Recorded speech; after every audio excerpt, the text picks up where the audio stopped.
Well, hello, lovely listeners. Welcome, viewers. We are back today with another amazing guest. We have Niall McCrae today. Neil is a social commentator with expertise in mental health. You're a massive climate or anti-climate, should I say, spokesperson and author. You've written several books, most recently, The Green, Iron, Tooth and Claw, The Misanthropic Mission of Climate Alarm. I've probably butchered that, but that's the title of your most recent book. You've written about eight, I think. You also write for the Light newspaper, that wonderful newspaper that actually we have decent journalists that record the truth and not a load of shite, let's be honest. I was asking you if you do anything else, and you are also a union rep for the Workers of England Union, which is very admirable work indeed. So thank you very much, Neil, for being here today. It's an absolute pleasure to have you. Thanks. It's nice to be on. Absolutely. Before we go any further, my lovely viewers, please carry on liking, commenting, sharing, subscribing. It's how I keep growing the channel.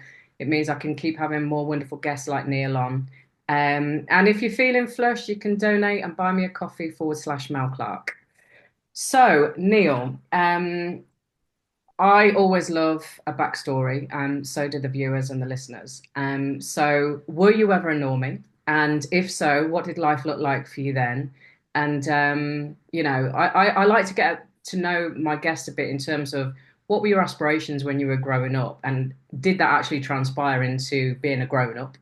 Because for a lot of people, it doesn't, obviously. And if you were a normie, when did you start to wake up and why? So over to you. Well, I don't think I was ever a fully compliant normie because I think I've always been a critical thinker, and something that goes right back to my childhood when the wildly popular US TV series Dallas was on. Oh yeah, I love Dallas. JR was a pantomime villain, and I could see how even at a young age I could see how all the stories were there to paint JR as being evil. I used to almost feel a sympathy for the devil, if you like, and that sort of was one of my earliest experiences in questioning how we were being programmed to think certain things. But yes, I'd say, very much a normie. I used to buy the newspapers. I used to listen to the BBC news, and eventually I started to see through the bias, the selective sort of curating of the news, and sort of switched off the BBC. In fact, I stopped buying a TV license way back in 1996. Oh, wow. So that's a long time I've gone without TV, but I kept listening to the radio for a little bit longer, but eventually got fed up with that. But yeah, I was still in normie land, really. I mean, I didn't question things like 9/11 or Princess Diana's death or the moon landings or anything like that. I suppose I first really started to doubt the system was, I was a campaigner for Brexit. And I saw the way in which the media was brazenly lying about some of the events in the EU referendum campaign, and so I stopped believing in even the sort of more conservative right-wing newspapers like the Daily Mail and the Daily Telegraph. I carried on buying them, but I was getting more and more dissatisfied. And then I'm sure, like many of your viewers, Mel, the big thing for me was COVID. But I saw through COVID straight away. I mean, I work in the health system. I've worked in the health system most of my career. I was sat on an NHS ethics committee for 11 years, and I could see that everything was being thrown out, all ethical standards, evidence-based practice. It was all completely abandoned for this big game they were playing. So immediately I saw that this was for an agenda. It was nothing really to do with public health. Two questions then. You were in the NHS on this committee for 11 years. Did you do any other work within the medical arena? Were So you ever a I, doctor or anything like that? yeah, so my professional training was in psychiatric nursing. Ah, okay. And I worked as a psychiatric nurse for a while. And then I moved into a research field using my mental health qualification. And then after I got my PhD at King's College London, I went into a full-time job where I would be teaching and researching. So I was teaching mental health nursing at King's College London for many years. I left there about 2 or 3 years ago, and since then I've been working for the Workers of England Union, and I played quite a big role in challenging the vaccine mandates that were leading to many workers being dismissed or threatened with dismissal from their jobs. So how did you, because that's quite interesting, because psychiatric nursing, obviously, mental health is portrayed in a certain way. There are different ways to deal with mental health. Um, in the Western world, which is where you were sat, how did you find it, in terms of the medications and the treatments that are given? I was very skeptical about every time there was this new miracle drug that came out in psychiatry. I thought, this is the main beneficiaries of this drug is going to be the drug companies. Yeah. Whether it actually makes people better would be dubious in my mind, and I think there's been very little evidence that any of the drugs used in psychiatry have got any really significant effect on relieving people of their psychological distress. I mean, sure, drugs can be useful in the short term, but what the drug companies have done is they've manufactured a situation where antidepressants, for example, which I strongly believe are little better than useless, but people remain on them for years and years, and it's quite hard for people to come off them because of the withdrawal effects. So I think drug companies have created a massive market for themselves with, unfortunately, the likes of the MHRA and other regulators in cahoots with them. Yeah. I was going to ask you about that. Sertraline's a big one, isn't it? That gets given out like Smarties by the doctors. And a couple of friends of mine, well, probably more than a couple of friends of mine are on them. And one in particular has been told she'll have to take it for the rest of her life because she's had quite manic episodes and she did get very, very low. And so she now feels like she has to have that because otherwise she's gonna, nosedive again. And it's such a bloody shame because we know the human body and the human psyche is amazing, but if you're not given the right tools to recognize that, I suppose, within yourself, then you are reliant on this pill that you think is keeping you Mm. sane. Absolutely. And they make people reliant on those pills because, as I mentioned a few moments ago, it can be very hard to come off these SSRI antidepressants like sertraline. Yeah.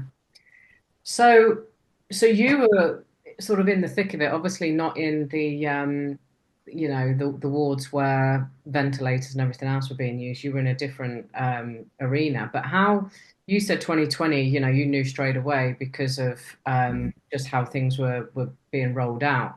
How did that sit with you on a personal level, being in that system? Mm.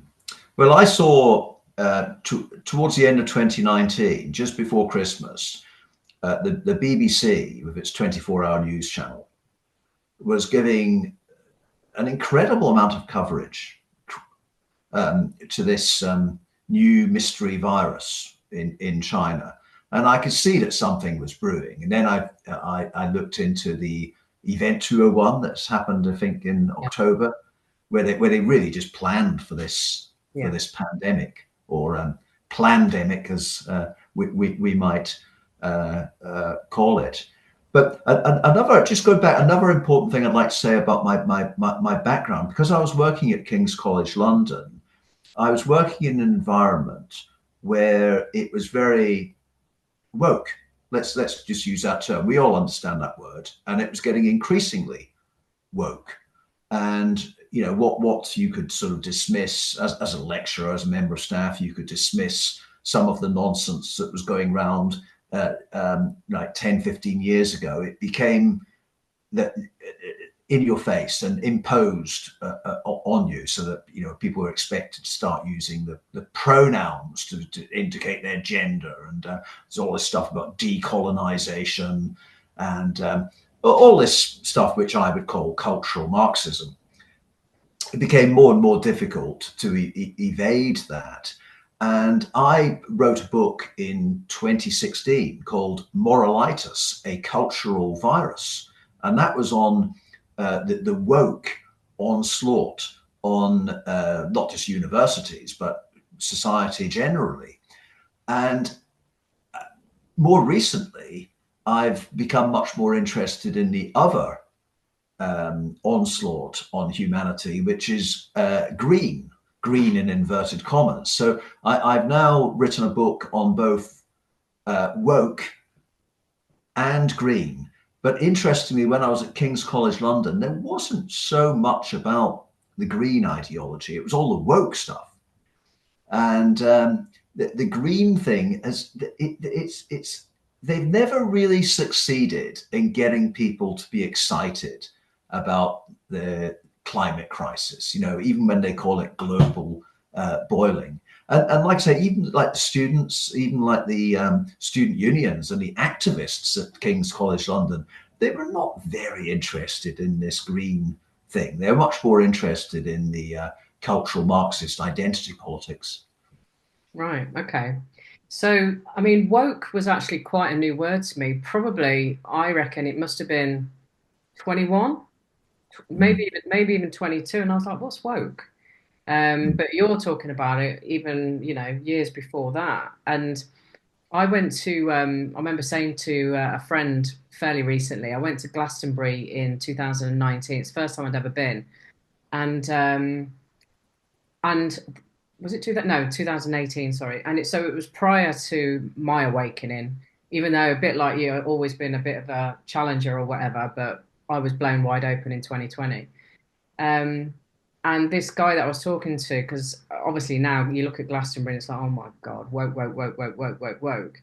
And he said it's been woke for years and years and years. So it was probably woke when I was there in 2018, but because it wasn't in my vicinity really. I was just loving the atmosphere and loving the experience. So when do you think woke started? I remember being in probably the 80s, and I don't know, the radio was on. My dad was saying something in terms of, oh, Jesus Christ, this leftist crap, blah, blah, blah. And this is where, when we were at school, you were allowed to win your race, your egg and spoon race and all the rest of it. It wasn't just about the taking part and all of that. We were actually allowed to win. But I remember I noticed it sort of as early as back then, as early as back then, really, back in the 80s, even though it was just little bits and bobs. And then it's just got worse and worse and worse. How did you find it in the college? Yeah, well, the majority of students, and in the book Moralitis, which I wrote with Robert Olds, and I think I said it came out in 2016. That's wrong. We started writing it in 2016, and we did quite a lot of research on it. And it actually came out at the beginning of 2020 during COVID. In fact, we actually delayed publication of it by a few months because there was virus in the title. And you know how hysterical it was back in early 2020, if you'd brought out a book making fun of a virus. So we actually delayed it a bit. But we've been working on it for years. I only came across the word woke maybe about 2014, 2015, around that time. But like all these things, it comes from America, Mm. where it's been around for much longer. I think back to the 1980s or something like that. I can't remember exactly when, but the, um, the idea of woke is, as we discovered during COVID, it's the very opposite of being awake. And so, answering your question about what it was like with the students, we divided people into, so people that go along with the woke ideology, we divided them into two distinct kind of levels. So there's the carriers of the virus, and that's your ordinary students who are just fitting in. They're just spouting the views that they're supposed to spout. They're associating themselves with whatever um, uh, feelings or ideas or groups that they ought to associate with. That's what they're doing. They're navigating to get on in life. They're merely carriers. They're not really profoundly sort of pushing any of this. But then there's the contagious, and the contagious are the real activists, the people that tend to get, like, they'll become leaders of student unions and that sort of thing, or they'll join activist groups, they'll go on protests.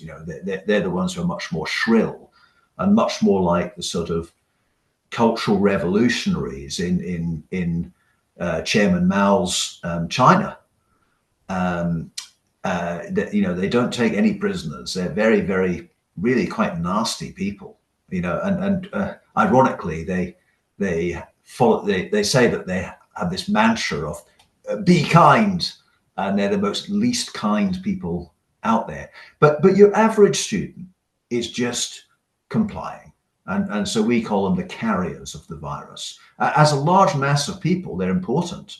And this is what, this is what the education system is used for by the people in power. It's to get the messages spread fully across the younger generations, or at least the educated younger generations. And even though those individual students may not be particularly fussed about the extremes of woke ideology, they will accept the premises of such ideology and pass that on to others. Yeah.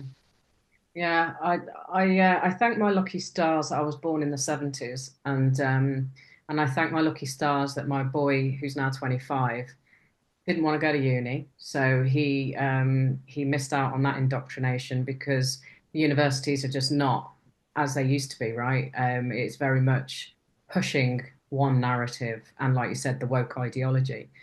So, how did you get into becoming an activist for Brexit? I take it, was that pro Brexit?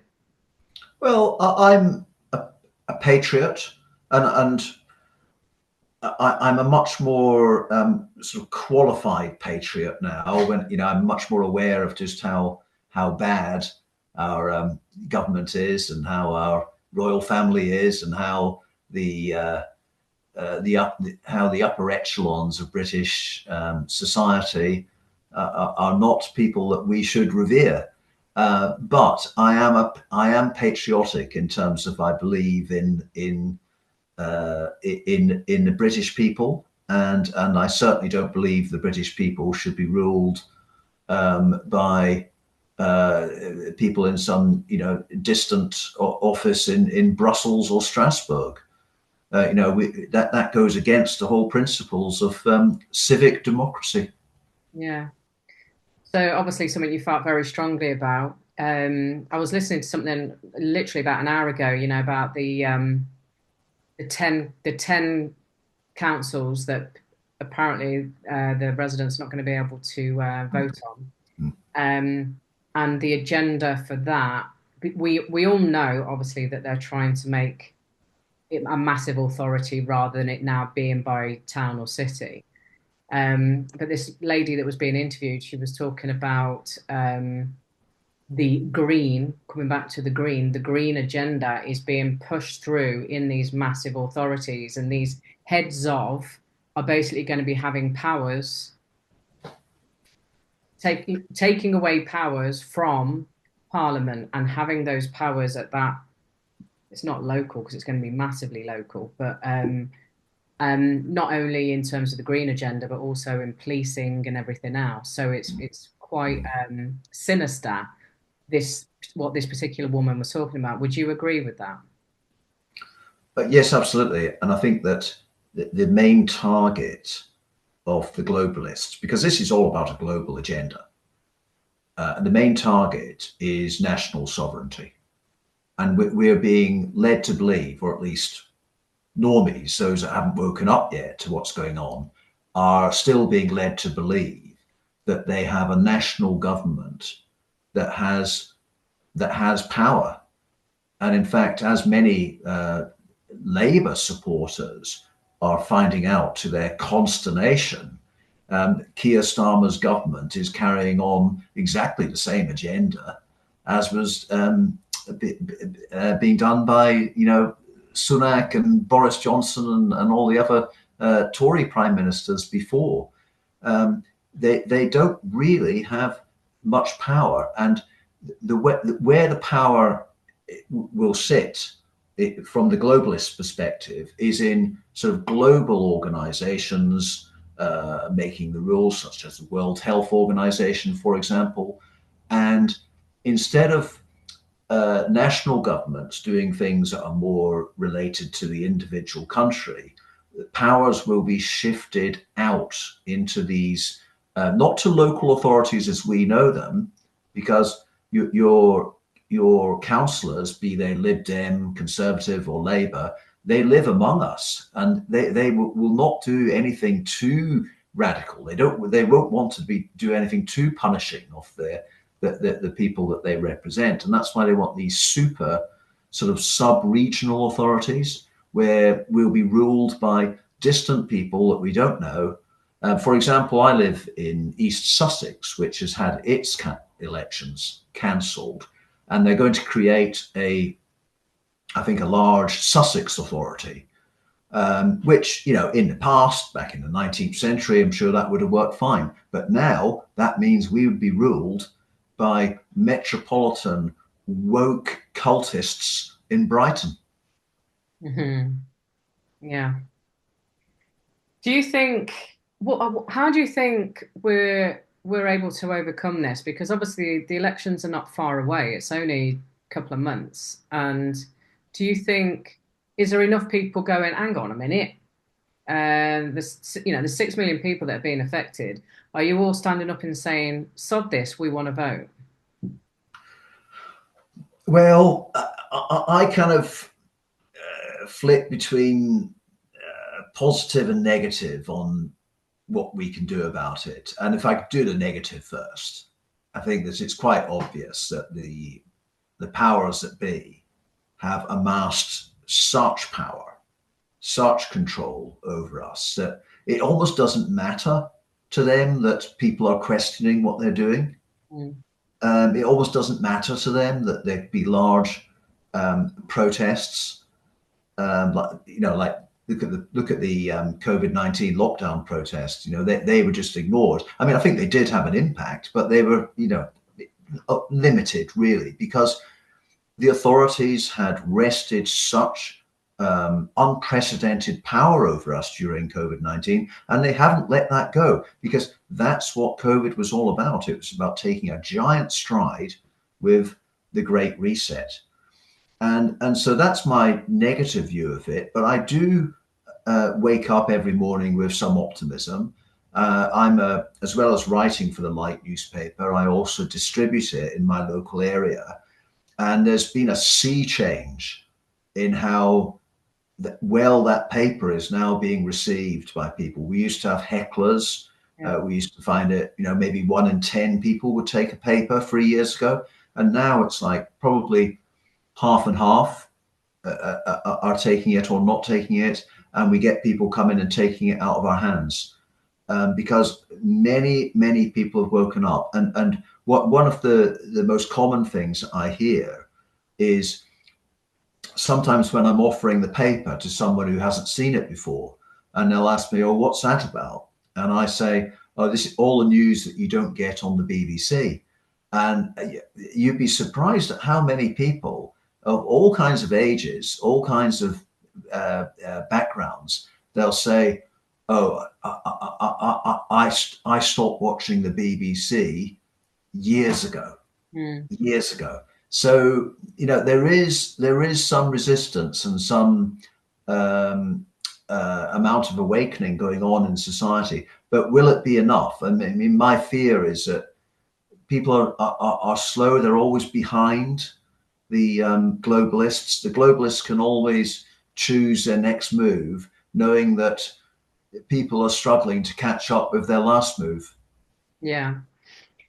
Yeah, I agree with you in part. I think what we're seeing around the world, obviously, there's a lot of eyes on Trump at the moment and all of these decisions he's making, and he's basically cleaning out the swamp and getting rid of overpaid bureaucrats and woke ideologies and no men in women's sports anymore and all that stuff that's like music to our ears. We're like, just how on earth did this even happen over the last few years? Um, but and I am very optimistic because what I see, from a very spiritual point, I'm very spiritually minded and I have a sense of knowing.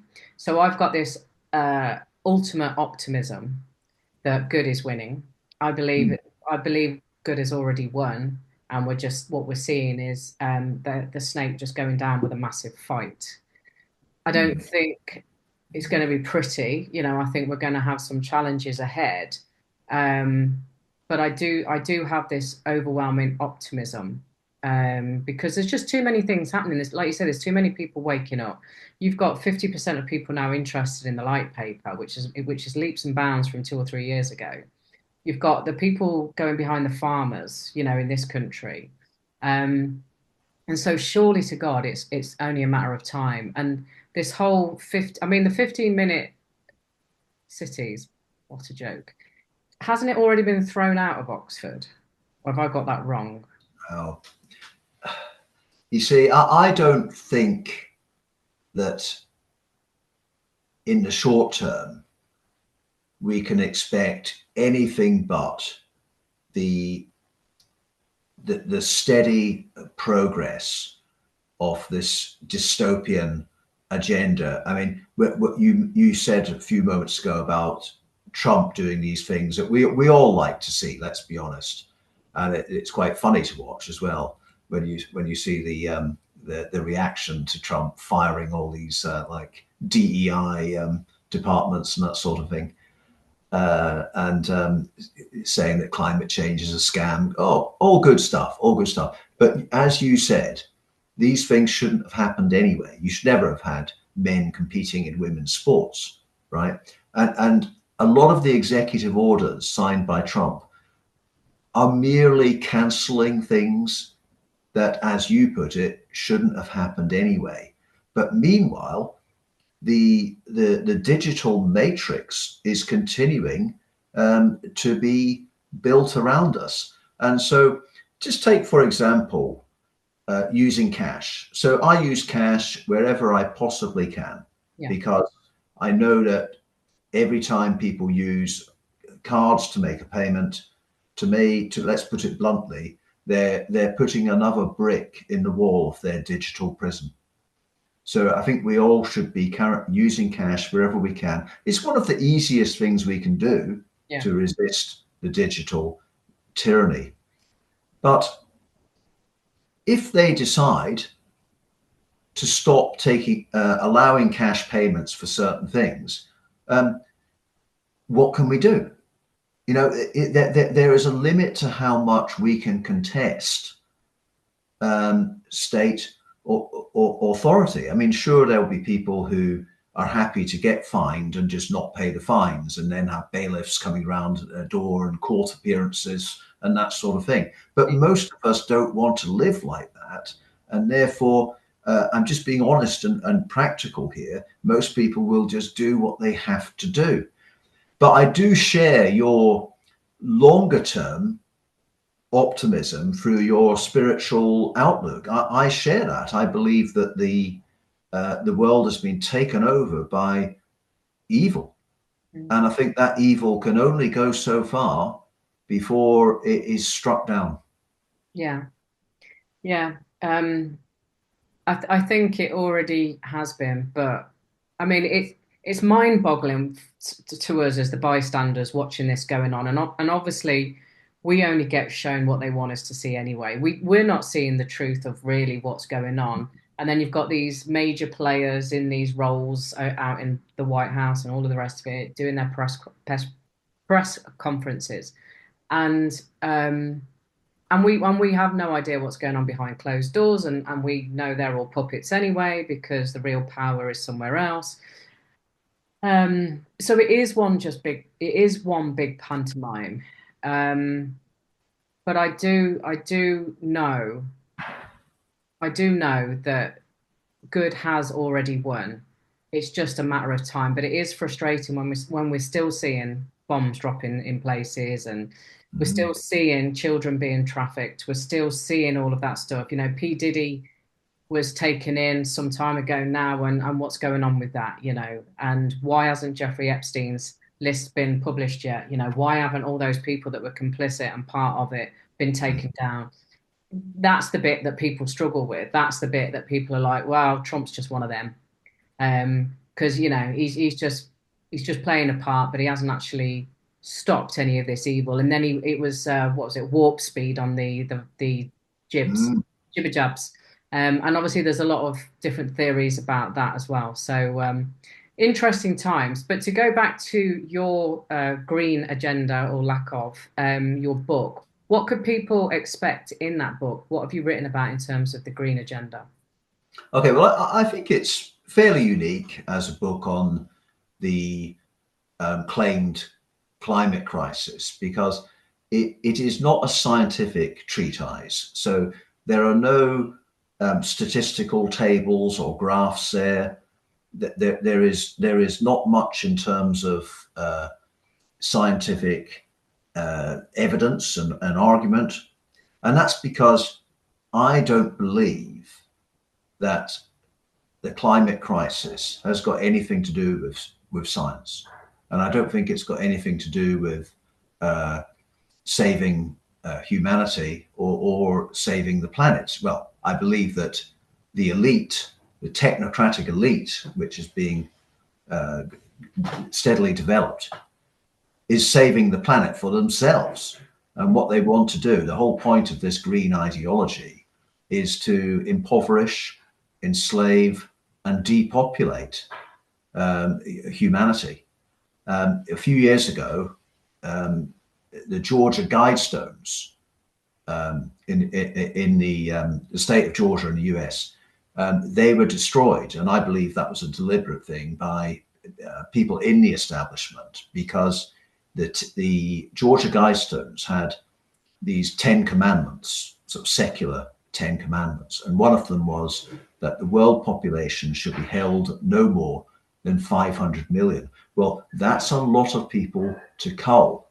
And so what my book is really about is about the real eugenic agenda of this green ideology. Eugenics was huge in the intellectual classes in Britain and the US and other Western countries in the early 20th century, early to mid 20th century. It was given a very bad name by the Nazis in the Second World War. And so after the Second World War, 1947, a key moment, Julian Huxley, brother of Aldous Huxley, who wrote Brave New World, Julian Huxley was appointed as director of the United Nations Scientific Agency. And his opening speech was, as I often paraphrase, eugenics is dead, long live eugenics. And basically, what Julian Huxley and others did was they rebranded eugenics in the color green. And this led to what I call in the book Anno Domini, because it is like a religious cult, this green ideology. Anno Domini 1968, when two key things happened: the publication of Population Bomb by Paul Ehrlich, which predicted that there'd be wars and pestilence and famine and a large percentage of the global population being wiped out within 10 to 20 years. Well, of course, that wasn't very accurate, but that book was the start of the messaging that humankind is going to destroy the environment and thereby destroy itself. That was the argument. The other thing in 1968 was the formation of the most important think tank. Not many people know of it. Many of your listeners will know of it, but generally it's not reported. It's not widely known out there in society. Few normies will have heard of it. And that's called the Club of Rome, which was set up by the Rockefellers to make sure that the green ideology or the green scam would be taken up by the United Nations. And they've been very successful in doing that. And that led to eventually to the United Nations Agenda 21, which is being rolled out today with all these so-called sustainable goals. But it's got nothing to do with science. It's got nothing to do with evidence. It's got nothing to do with ethics. This is purely a move to create a two-tier society run by an elite, lording over the masses who will be restricted to a life of neo-feudalism. And it'd actually be worse than feudalism from the medieval times, because there is a very strong depopulation agenda. Do you think we're going to get to Agenda 2030? So Agenda 2030 is a part of Agenda 21. So that's targets for 2030, but Agenda 21 is for the 21st century. And sure, they are progressing in some areas more than others. The way to create a technocracy is to use of digital technology. And when the idea of technocracy was first being pushed earlier in the 20th century, they didn't have a computer back then, but they could see the potential for a technocracy taking total control of population and resources, with the currency being energy. And they can now do that. They've got the technology to take total control of population and resources. So we're not just talking about surveillance here, which is bad enough, but we're talking about people actually being cut off from things. When they get round to launching a digital currency, then they will be able to do a tremendous amount of things which they can't quite do yet. But I think digital currency will be pretty much full enslavement for humanity. And you think we'll get to that? Because wasn't Trump saying recently that they're not doing it? I mean, I know that XRP apparently is some part of his thing, but do you think we'll actually get to that point where it's going to be a whole completely digital currency?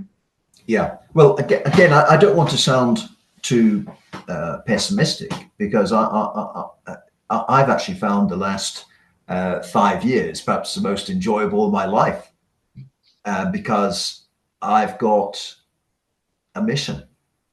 I've got something to wake up for every day, things to do. We're all active, an active part of a resistance, just by not waking up to what's going on, and also doing whatever we can. Maybe it's in limited ways, but we can all do things to hold back this agenda. But yes, the agenda goes on. They clearly want a digital technocracy, a digital matrix in which everyone apart from the elite, of course, everyone will be controlled. They don't want us going on holiday. They don't want us traveling outside our allotted zones. They want to control what we eat. They want to stop us eating healthy food. And they want to reduce our lifespan. Yeah. Interesting what you just said there about the last 5 years being the most exciting for you because you feel like you've got a mission and a purpose, when you, which is, that's what I'm all about. I'm a life purpose coach anyway, and one of the things that I facilitate is basically people being able to discover their true core values so they can create their own vision and mission statement, and it's coming from their heart. It's coming from who they truly are, and there's a real understanding as to where these core values have come from your own unique life experiences. You, prior to this, you were both a lecturer and a psychiatric nurse, as well as other things that you've done. So, in all of that, you didn't feel that was your purpose. Would that be fair to say? No, I think if you're awake, and I don't think awake is an end point because I think we're all on a journey. Yeah. I mean, I would probably be embarrassed in 5 years' time at the lack of knowledge that I've got now. We're developing our awareness so quickly, and we're all on a journey. We're all going at different speeds, of course, and I wouldn't claim to be more aware than others. I think that we're always learning, but I would say that as a psychiatric nurse, it's quite difficult to do your job if you are awake. If you're awake to the power of the pharmaceutical industry and the corruption that exists in psychiatric system, then it's I couldn't, with my integrity, continue to work in that environment. And I think that's something that a lot of people have realized in different jobs that they do, that COVID sort of woke them up to the way things really work. And they saw how their company, their employer, and most of their colleagues were fully going along with something that was clearly unethical, dehumanizing, unscientific, and just wrong. Yeah. Yeah. Yeah, I agree with you. For me, I think the last 4 or 5 years has it been the most exciting? I don't know. I've had moments where sometimes I wish I didn't know what I knew, but once you know, you can't go back. Yeah. I've been on a spiritual journey a long time. So this isn't it. Do you know what I mean? In terms of, and I've always been looking for that thing that's gonna fill my heart with joy that I can take out into the world. Maybe it's this podcast, who knows? But a lot of people, and this is part of the work I do, it's those people that, and this is where this came from, the Never Settle podcast, people that have decided to stop settling in their life for the Mm. humdrum, and realize there is more to life than this hamster wheel that everybody thinks they Mm. have to be on. We do school, we do A levels, we do uni, we try and go up this greasy pole, into the corporate world, the corporate management, all that sort of stuff. And unfortunately, a lot of people, me included for a while, you feel like, well, yeah, I want the nice car, I want the nice holidays, I need to pay the bills, et cetera, et cetera. But you used a fantastic word there, integrity. And this is a word that I use a lot, certainly and more so in the last couple of years, because just following orders and I was just doing my job without thinking about it, without questioning it, there is no integrity there. And without integrity, what have we got? We've just Mm. got a load of compliant, let's be honest, sheeples that are saying, well, I didn't know it. I didn't know. I was just doing this. I was just doing that.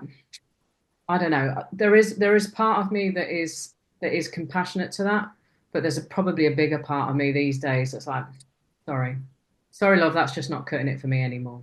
Mm. Um, but like you say, we're all on our journey. We're all at different stages. And I think we're right not to be too accepting or tolerant of doctors and nurses in the health service, for example, who went along with all this COVID regime, and like you say, they've got their they've got their mortgages to pay, and they get despite what you hear in the mainstream media, I think the NHS is pays fairly well compared to what many people get, and it has a lot of perks. The pension is very good, and I can see how people don't want to lose that. But having said that, these practitioners have all been entrusted with a role. They've done their years of training in evidence and ethics, and they abandoned evidence and ethics to continue being officers of this COVID regime, which they must, or at least they should know, was immoral. Yeah. And yet they went along with it. And this always happens with totalitarian regimes. They get the middle class, sort of professional, managerial level of society to act as officers of their regime, something which they often gladly take on. Yeah, I know. It's a certain personality type, isn't it, as well? I'm gobsmacked that it's still being pushed. The old jibber jab is still being pushed in GPs and some pharmacies and all the rest of it. I just can't believe it with all because a lot of stuff is now gone into mainstream. But Mm. anyway, so well, Neil, it's been a pleasure to speak with you. If people want to find out more about you, do you have a website or is it a case of going and seeking out your books on somewhere like Amazon or? Yeah, I don't have a website, and I'm fairly light on social media. Actually, I am on the American site Gab, which some of your audience may know, gab.com. I'm on there. But yeah, look for my books. They're on Amazon. My latest book is Green in Tooth and Claw: The Misanthropic Mission of Climate Alarm, which has been doing very well. That came out in January 2024. But the version which is being sold on Amazon at the moment is an updated version from summer of last year. Okay, cool. Um, well, thank you for your time this last hour. I like to finish these conversations, Neil, with anything you want to leave us with, anything you feel called to share, any pearls of wisdom. Well, I would say perseverance. We must never give up. And sure, there are lots of normies around us who are not going to listen to us. They dismiss us as conspiracy theorists or anti-vaxxers or worse. But there are people who are softer in their sort of normie outlook, and we could reach them. We have been reaching them. We've got more people reading the Light newspaper now. You've probably got more people watching your channel now. There's a growing awareness, and we can all take a very positive and rewarding role in advancing that process. Okay. All right, lovely. Well, thank you again, Neil. It's been an absolute pleasure, and I'm sure the audience are going to love this. Yeah, thanks a lot, Mel. You're welcome.